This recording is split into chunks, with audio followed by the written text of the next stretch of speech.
Hi guys, how you doing today? And we're talking about your debt pyramid.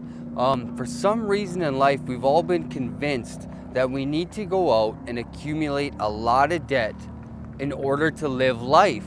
It's funny because I was always taught this saying. It said you can have a big house or you can have a big life. And we talked about this last week. You can have big debt or you can have a big life. For some reason, we equate the two as equal. The truth is, the less debt you have, the more freedom you have. So the way that we've constructed our debt pyramid, we talked a little bit about this, is we're gonna take our smallest debt, we're gonna pay it off first. We're gonna take the $50 to $100 we've saved by meal planning and by being more efficient in life, period. And we're gonna put that automatically on that payment.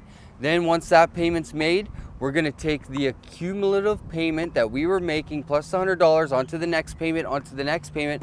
The secret is you gotta stay out of debt while you do this, okay? So you're gonna try and not accumulate more debt along the way. Now, here's something that was brought up just the other day. A person called me, they said, Jamie, I had this inheritance. Me and my siblings had this inheritance. And everyone around me, my siblings, instantly ran and bought a house. And she said to me, that's not really my dream. My dream in life wasn't to buy a house. I didn't, at 16, say, what are you gonna be when you grow up? I'm gonna buy a house. So, but for some reason we all go do it. I'm not dissing homeowners, okay? There's a way of actually making money with your house.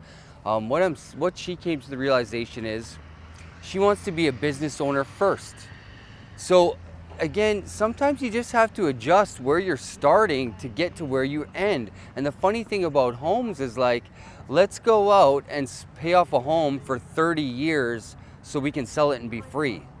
Well, how about let's get out of debt? Let's create assets. Let's go free first, have options, and then we can go towards the home. Then we can go towards all those other things. I know what your dad's gonna say. Everyone needs a shelter. Everyone needs a roof over their head. You're throwing your money away with rent. Well, I'll just give you an example. This year alone, the hot water tank went, the furnace went. I didn't pay for any of it because I rent. It's part of the freedom I've chosen. I've chosen that lifestyle to pay that little bit extra, which adds up to $200 a month. Well, I easily saved that this year just in repair bills that I didn't have to do. I don't mow the lawn because I don't have one. I don't own a lawnmower. So there's other ways of thinking about this.